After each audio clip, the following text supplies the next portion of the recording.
Hello friends, composer Tim Hink back with an extra special episode following my journey to compose a piece of music called Orbits.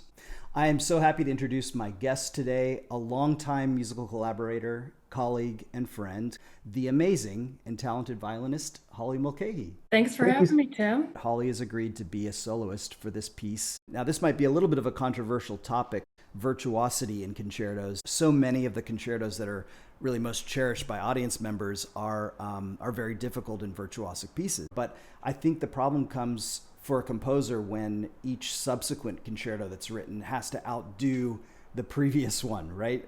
By difficulty, or the quality level is based simply on the virtuosity required to play it. Exactly. I 100% agree. And I'm seeing that a lot as I feel very strongly about it. When there's a lot of technical virtuosity, sometimes the music gets lost. And even if you're nailing it and playing it very well, an audience will often say, that was so cool what you did. That looked like it was really hard. Instead of that was so beautiful, or that was really compelling, or that was so inspiring. A lot of composers tend to shy away from simplicity.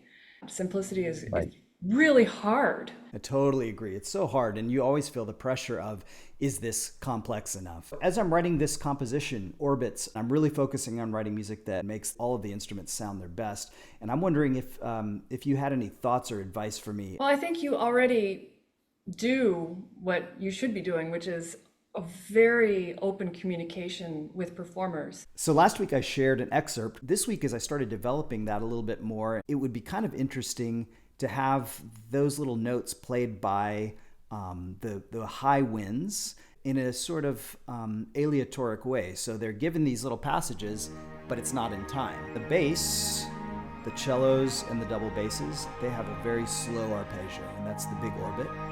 And then right in the middle, we have the orbit of the violin, the solo violin starting.